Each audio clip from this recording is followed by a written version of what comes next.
우리 장로님께서 오늘 기도 잘 해 주셨듯이 지난주에 비전 2030 준비위원회 첫 모임을 가졌습니다. 이 비전 2030의 사역은 교회가 정말 심각한 위기에 빠져 있다라고 하는 절박함에서 나온 사역입니다. 코로나 이전부터 시작된 교회의 위기가 코로나19 시대를 지나면서 훨씬 더 격심해지고 있다는 것을 성도 여러분들도 아마 잘 알고 계실 것입니다. 요즘 목회자들이 모이기만 하면 교회의 미래가 참 불확실하고 또 암울하다 하는 이야기들을 많이 나눕니다. 코로나가 끝나더라도 교회가 이전의 수준으로 온전히 회복될 수 있을까? 그리고 세상이 이토록 교회를 오해하는 현실 가운데서 앞으로 전도와 선교의 일이 가능할 수 있을까? 이런 일들을 이야기하면 얼마나 답답해지는지 모릅니다. 우리 교회도 이런 현실을 직면할 수밖에 없습니다. 그래서 미리 교회의 앞날을 준비하자라고 하는 그런 절박함에서 비전 2030을 계획하고 올해 원년으로 삼고 여러분과 함께 이 일을 실현해 나가려고 합니다. 그러니 성도 여러분, 목회자만의 일이다 이런 생각하지 마시고 이 주님의 몸된 숭실교회를 섬기는 성도 여러분 모두의 일이다 이런 마음을 가지시고 관심을 가지며 기도해 주시면 좋겠습니다. 이 비전 2030 준비 모임을 가지고 나서 이 일을 행해 나갈 때 우리에게 가장 필요한 일이 무엇일까 이런 생각을 지난 한 주 동안 해 보았습니다. 여러 가지 것들이 필요합니다. 무엇보다도 성도 여러분이 이 일이 우리 모두의 일이다, 주님이 기뻐하시는 일이다 이러한 마음이 필요하고요. 또 하나님 앞에 도움을 구하는 기도의 일도 필요하고요. 또 함께 일해 나갈 일꾼도 필요합니다. 아마도 각 분과마다 중요한 사역들을 이제 계획해 나갈 것이기 때문에 그 사역들을 함께 펼쳐 나가기 위해서는 재정의 일도 필요할 것입니다. 그런데 이 무엇보다도 가장 필요한 영적인 일이 무엇일까 이런 생각한 끝에 결국 믿음이다 이런 결론을 내렸습니다. 왜냐하면 교회의 모든 사역은요 믿음으로 해 나가는 일이기 때문에 그렇습니다. 우리가 하나님께서 기도의 응답을 주신다라고 하는 약속을 믿기 때문에 기도하게 됩니다. 또 하나님께서 내게 맡겨주신 직분은 하나님이 주신 사명이니까 이 일을 최선을 다해 지키고 이루어 나가야 한다라고 하는 믿음이 있기 때문에 교회 봉사를 할 수 있습니다. 또한 우리에게 주신 물질은 본래 하나님 것인데 하나님과 이웃과 세상과 우리 자신을 위해서 사용하라고 맡겨주신 청지기적인 그러한 일이기 때문에 본래 이 물질은 하나님 것이므로 하나님을 위해서 교회를 위해서 사용할 수 있다라고 하는 믿음이 있기 때문에 물질로 헌신할 수 있습니다. 그러니 여러분 비전 2030을 계획하고 이루어 나가는 일에 가장 필요한 일은 바로 믿음입니다. 그런 결론이 있었기 때문에 2월 한 달 동안에는 이 비전 2030을 이루어가는 가장 영적인 기초가 믿음이다라고 하는 말씀을 나누려고 합니다.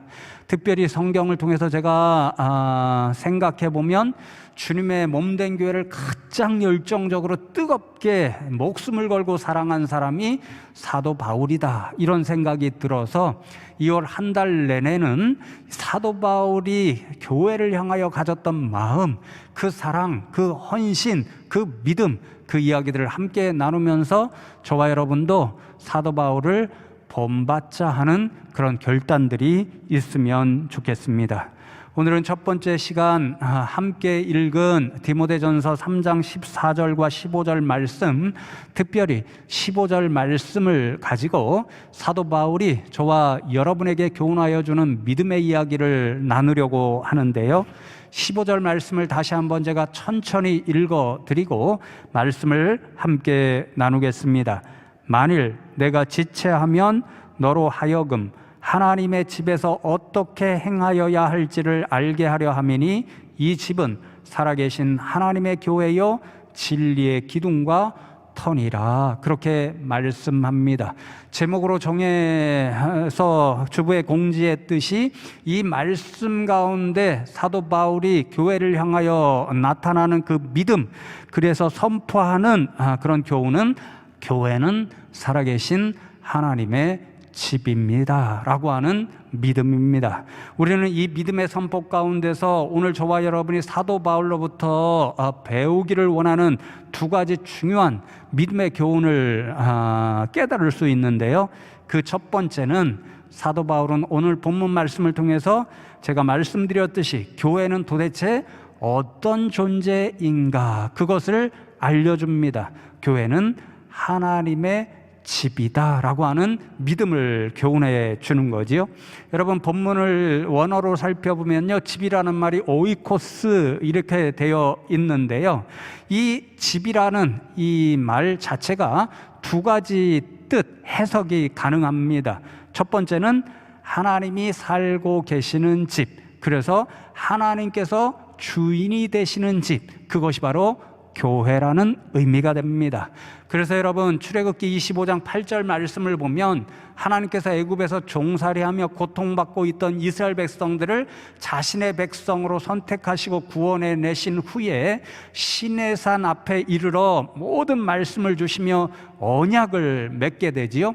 그 언약이 끝난 가장 첫 번째로 하나님께서 이스라엘 백성들에게 명령하신 말씀이 이렇게 기록이 되어 있습니다. 출애굽기 25장 8절 말씀, 내가 그들 중에 거할 성소를 그들이 나를 위하여 짓되, 그렇게 말씀합니다. 성소는 최초의 이동식 교회 성막입니다. 그 성막을 지으라는 말씀을 언약을 맺은 후에 차일 먼저 하나님께서 명령으로 주셨고, 하나님께서는 그 성소, 그 교회를 자신의 백성들과 함께 거하시기 위한 자신의 집으로 삼겠다, 그렇게 말씀하셨습니다.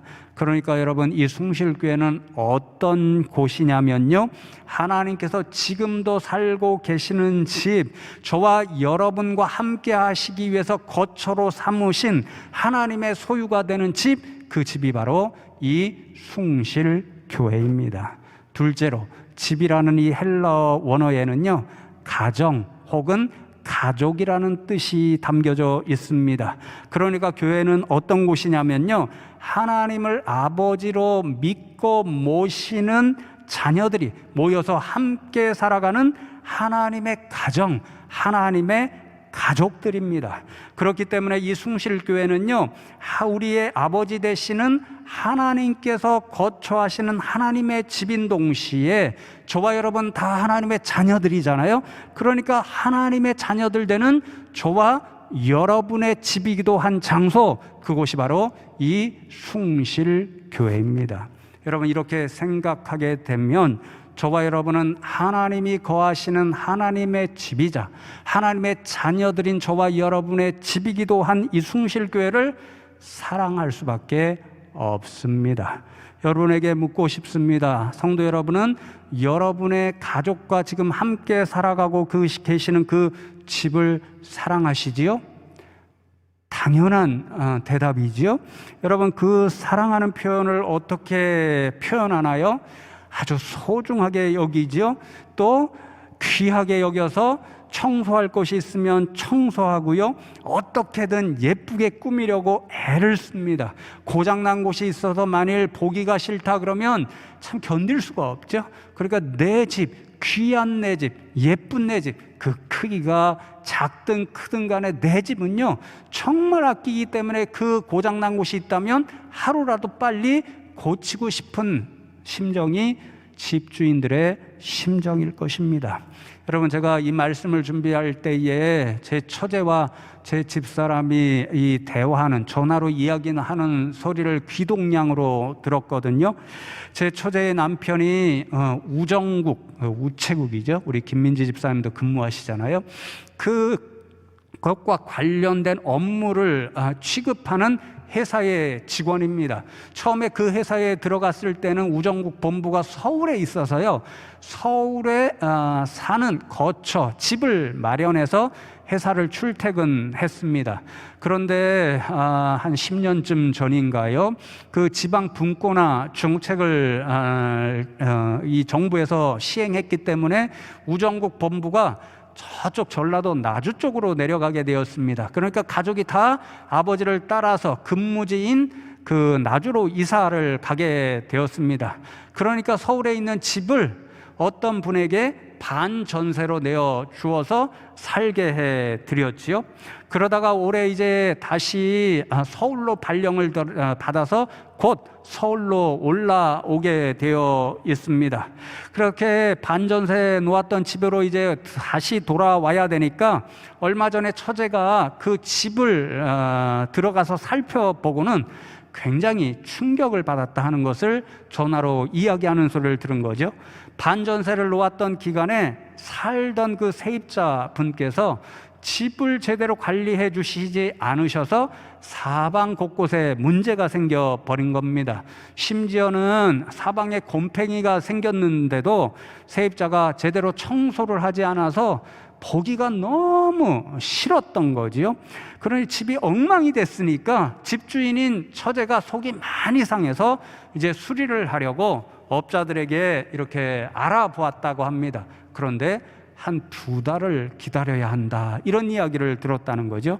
왜냐하면 코로나 시대니까 다 밖에를 마음껏 나가지 못하니까요, 집이 주로 생활 무대가 되니까 그때까지 보이지 않던 이것저것 집에 예쁘지 않은 부분이 보이니까 예쁘게 꾸미려고 리모델링을 하는 붐이 일어서 그렇게 오랫동안 기다려야 한다는 것입니다.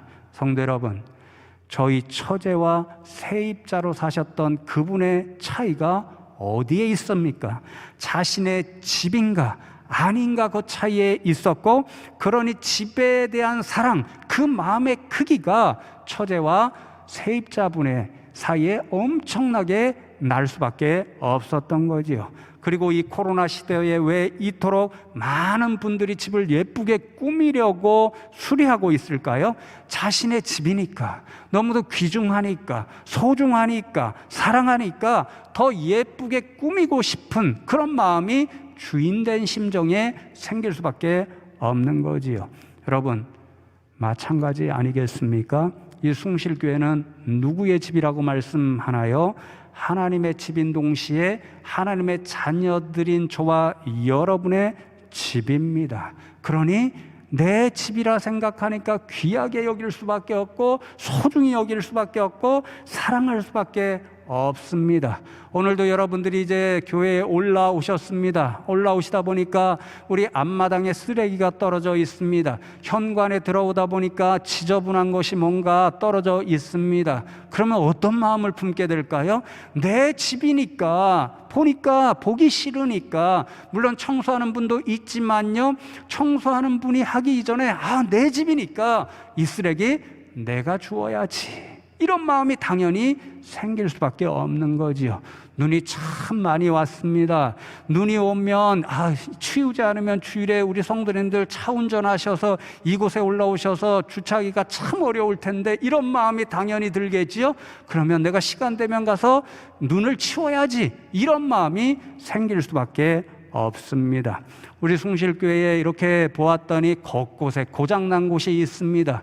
주중에도 참 속상하게도요, 우리 교육관 지난번에도 이제 빗물이 들이쳐서 이 지붕에 텍스가 다 떨어지고 2-3달을 그렇게 구멍이 난 채로 보내다가 이제 학교와 협력이 되어서 방수 공사를 했는데요, 또 주중에 물이 스며들어서요, 천정이 누렇게 변하고 텍스가 떨어져서 구멍이 난 채로 며칠을 보내야 됐습니다. 제가 속이 많이 상했는데 그 심정으로 하나님은 어떻게 생각하실까 이런 생각을 하니까요, 하나님께서도 속상하시겠다 이런 생각이 들었습니다. 여러분, 그런 고장난 곳이 있으면 교회를 사랑하니까, 내 집이니까, 내 집에 저렇게 구멍이 나 있다 속상하니까 어떻게 해서든지 빨리 고쳐야 되겠다 이런 마음이 저절로 생기겠지요. 여러분, 그래서 이 교육관, 우리 아이들이 그곳에서 성경 공부하고 또 예배하는 그 교육관 리모델링 하려는 계획을 올해 가지고 있습니다. 제가 늘 교육관 들어가서 새벽에 예배할 때마다요, 하나님의 마음으로 이 예배당을 보면, 이 교육관을 보면 어떠실까, 하나님 속이 많이 상하시겠다 이런 생각을 늘 하게 됩니다. 왜냐하면요, 벽면 곳곳을 보면요, 곰팡이가 끼고 부식이 되고 냄새가 나는 곳곳이 여러 군데가 그런 데가 있습니다. 또 말씀드렸죠, 이 텍스 같은 거는요, 임시로 붙여놔서 지금 수리를 한 것입니다. 가시면요, 천정을 보시면 곳곳이 누렇게 되어 있습니다. 제가 말씀을 전할 때마다, 단에 올라갈 때마다 정말 너무 하나님 앞에 죄송한 게요, 말씀이 선포되는, 하나님의 말씀이 들려져야 하는 그곳에 눈을 들어 천정을 보면요, 옛날에 오물이 떨어져서 누렇게 되었던 것이 말씀 단 위에 아직도 그대로 있습니다. 전기선 나가는데 이렇게 열어보잖아요. 그 전기선 배선하고 적히 한 20년 이상을 사용했는데요, 굉장히 어지럽고 위험하게 되어 있습니다. 그것이 주로 우리 아이들이 교육받는 공간입니다. 여러분, 우리 가정에서 우리 자녀들이 공부하는 방이 있어요? 그러면 우리 자녀들을 위해서 어떻게 해서든 깨끗이, 또 어떻게 해서든지 공부 잘할 수 있도록 그렇게 고쳐주는 것이 부모의 마음이고 심정이잖아요. 그 마음을 품고 교육관을 생각하면 우리의 자녀들이 거기에서 성경 공부하고, 또 우리 하나님 앞에 예배드리는 우리의 집, 그 중에 한 방이라고 생각하면 올해 이 교육관 리모델링 하는 일에 성도님들 기도해 주시면 좋겠습니다. 여러분들에게 이 코로나19 시대에 당에서 이 계획을 세울 때에 부담을 드리지 말자 이렇게 이야기를 나누었습니다. 감사하게도 성도 여러분께서 열심히 물질 봉사해 주셔서 저축해 놓은 건축 헌금이 있어서 그것으로 대부분 사용하려고 합니다. 조금 부족한 부분은 아마도 이제 기도하다 보면 하나님께서 채워주실 줄로 믿습니다. 그러나 여러분, 내 집이다, 내 자녀들이 공부하고 있고 예배하고 있는 그런 내 자녀들을 위한 방이고 공간이다, 이런 마음을 가지고 함께 기도해 주시면 감사하겠습니다. 다시 한번 말씀드립니다. 사랑하는 성도 여러분, 이 교회는 하나님의 집인 동시에 하나님의 자녀들인 저와 여러분의 집입니다. 그러니 주인의식을 갖고 우리의 집인 이 숭실교회를 지금 여러분이 살고 계시는 집처럼 사랑하시고 아끼실 수 있는 저와 여러분 되면 좋겠습니다. 여러분, 두 번째로 오늘 본문 말씀을 통해서 사도 바울은 교회의 주인이 되시는 그 하나님이 어떤 분이신가 하는 믿음의 교훈을 알려줍니다. 한마디로 그 하나님은 살아계신 하나님이십니다. 여러분, 제가 이 자리에서 제가 겪은 하나님의 살아계신 음성을 들은 몇 번의 체험의 이야기를 들으며 말씀드리면서 제 가장 중요하고 결정적인 신앙의 고백이 하나님은 살아계신다라고 하는 믿음의 고백임을 말씀드렸습니다. 지금도 변함이 없고 앞으로도 변함이 없습니다. 하나님이 살아계시기 때문에 오늘도 이 일이 의미 있는 일이지, 하나님이 살아계시지 않으면 저는 이 자리에 설 이유도 없고 여러분도 이 자리에 나와 예배드릴 이유가 없습니다. 여러분, 주중에 설 명절이 있잖아요. 세상에 믿지 않는 사람들은 대부분 유교적 전통을 따라서 뭔가를 차려놓고 조상들에게 제사를 지내고 절하면서 설 명절 예식을 지냅니다. 그런데 우리 믿는 사람들은 그렇게 제사하고 또 조상들에게 절하고 이런 것이 아니라 조상을 기억하면서 하나님 앞에 예배를 드리면서 설 명절을 지내게 됩니다. 여러분, 무엇이 이런 결정적인 차이를 만들어내는 것입니까?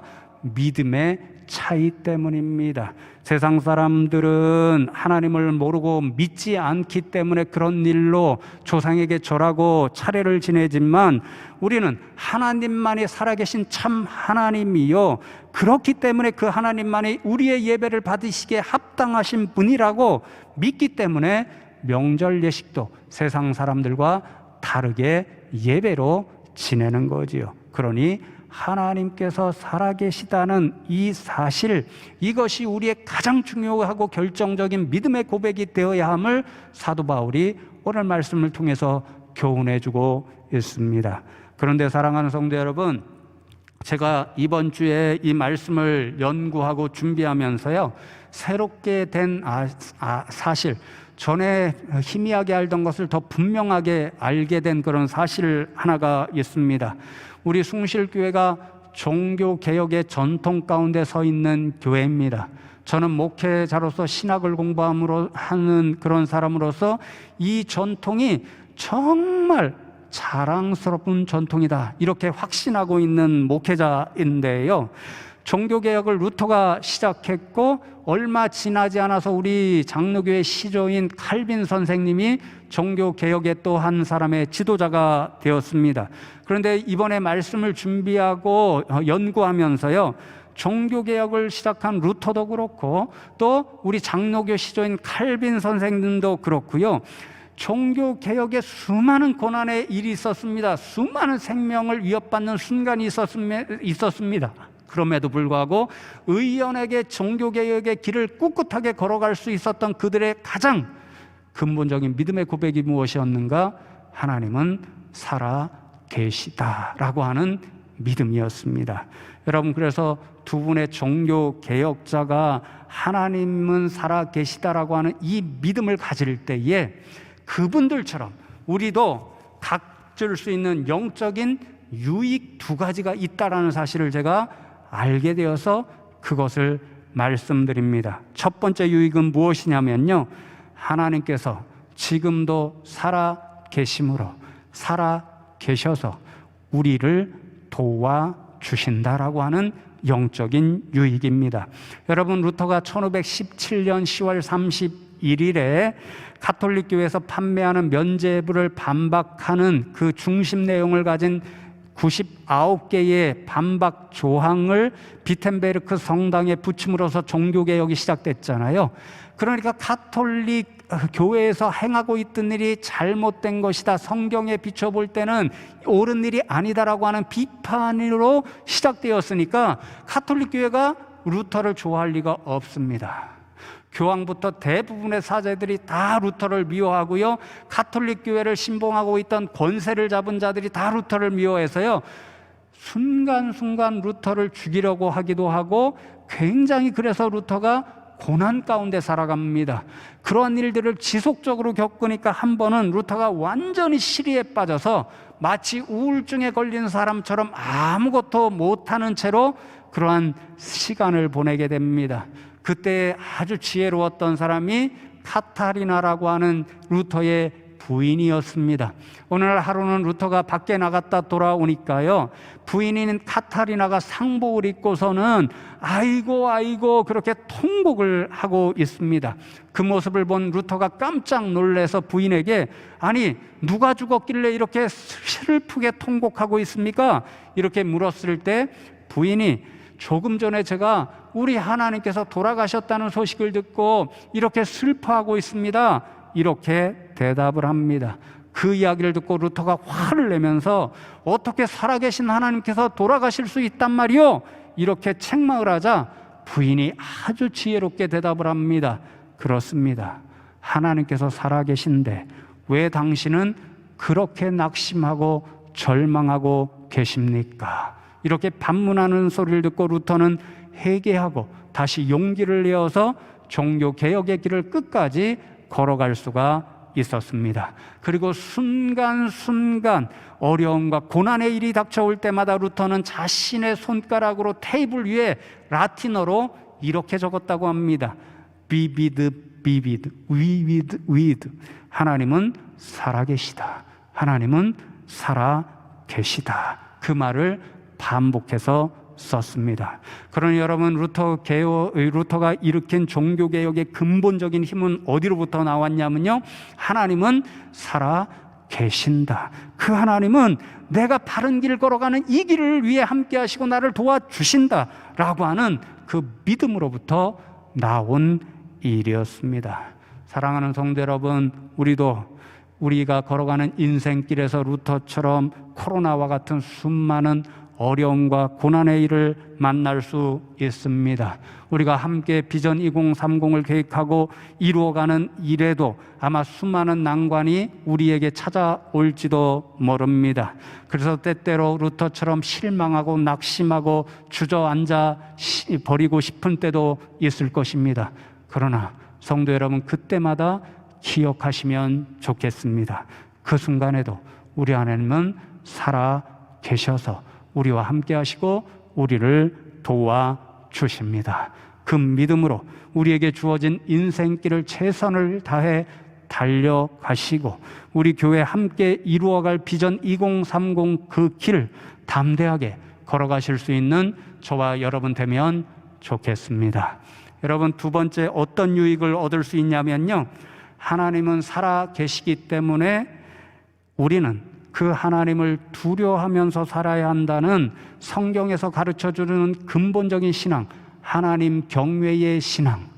두 분 종교개혁자들의 표현을 빌자면 꼬람대오, 하나님 앞에서의 신앙을 가지고 살아가는 영적인 유익을 얻을 수 있습니다.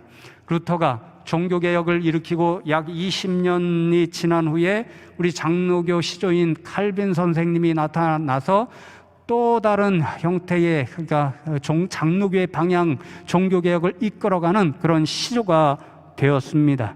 루터와 마찬가지로 칼빈 역시 종교개혁을 일으키는 데는 가톨릭 중세 그 교회가 잘못되었다는 것을 지적해야 됐기 때문에 루터처럼 역시 가톨릭 교회로부터 미움을 받고 죄인으로 낙인 찍혀서 수배를 받는 그런 대상이 되어버리고 말았습니다. 그래서 이 칼빈은요, 프랑스를 떠나서 당시의 중립국가였던 스위스 바젤로 피신하려고 도망가던 차에 오늘날도 유명한 제네바 국제도시고 우리 장로교 전통이 아주 건강한 그런 도시입니다. 그 제네바에 하룻밤을 머물게 되었습니다. 하룻밤을 머물고 자신이 목적했던 바젤로 떠나려고 하는 그날 밤에 그 제네바에서 이미 종교개혁을 일으키고 있었던 기욤 파렐이라고 하는 지도자가 있었습니다. 칼빈이 그곳에 찾아왔다, 하루 묵고 있다는 그것을 하나님의 주신 기회로 알고서 이 파렐이 칼빈에게 찾아갔습니다. 그리고 이렇게 제안을 합니다.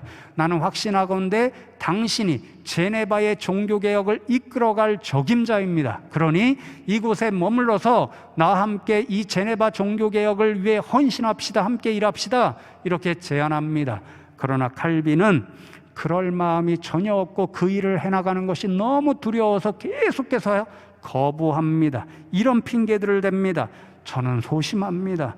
너무도 육신적으로 허약합니다. 수많은 병을 갖고 있었거든요. 그래서 제가 신학교에 다닐 때 친구들, 동료들이 지어준 별명이요, 제가 많이 아픈 곳이 있었으니까 걸어다니는 칼빈이다 이랬습니다.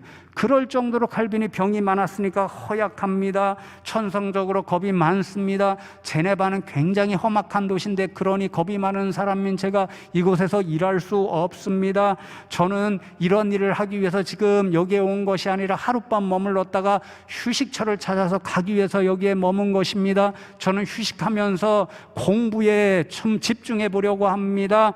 그리고 저는 그런 방식으로 교회를 섬길 테니까 제발 저를 괴롭게 하지 말고 떠날 수 있게 해 주십시오. 이렇게 수많은 이야기, 수많은 이유를 대면서 그 제안을 거부했습니다.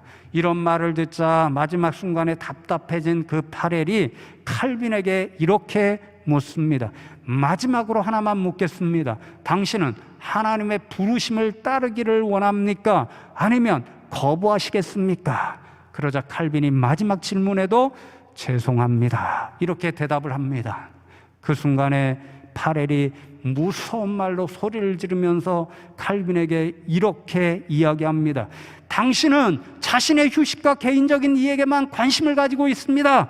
그렇기 때문에 당신이 무시하는 하나님의 이름으로 내가 당신에게 선포합니다. 당신이 하고자 하는 일에는 하나님의 축복이 함께 하시지 않을 겁니다.